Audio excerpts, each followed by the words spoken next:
Hey guys, in this video we're going to talk about what is a cyber security.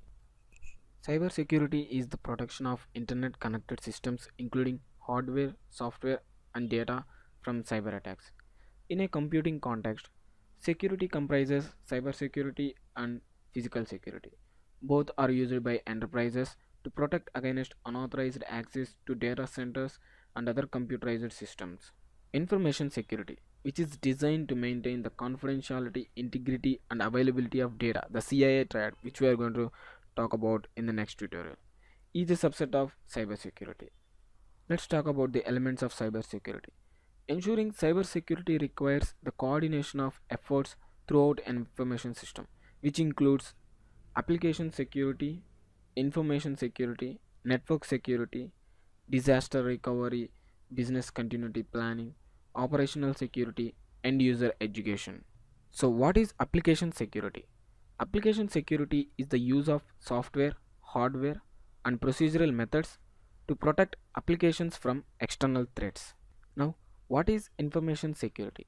Information security is a set of strategies for managing the processes, tools, and policies necessary to prevent, detect, document, and counter threats to digital and non digital information.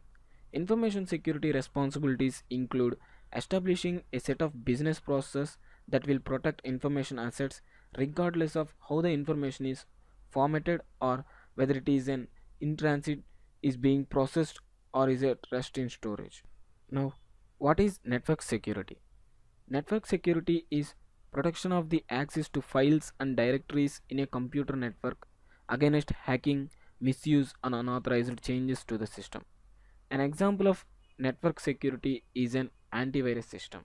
Disaster recovery. A disaster recovery plan is a documented, structured approach with instructions for responding to unplanned incidents. Business continuity planning.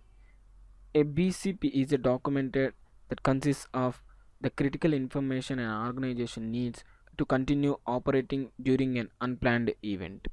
Operational security. Operational security is an analytical process that classifies information assets and determines the controls required to protect these assets. The end user education is about the end user who is using your application should know all these security risks. Now, let's look at what cybersecurity can prevent. The use of cybersecurity can help prevent cyber attacks, data breaches, and identity theft, and can aid in risk management. When an organization has a strong sense of network security and an effective incident response plan, it is better able to prevent and mitigate these attacks. For example, end user protection defends information and guards against loss or theft while also scanning computers for malicious code. So that's pretty much it for this tutorial, guys. Make sure to subscribe my YouTube channel for future updates, and I'll see you guys in the next video.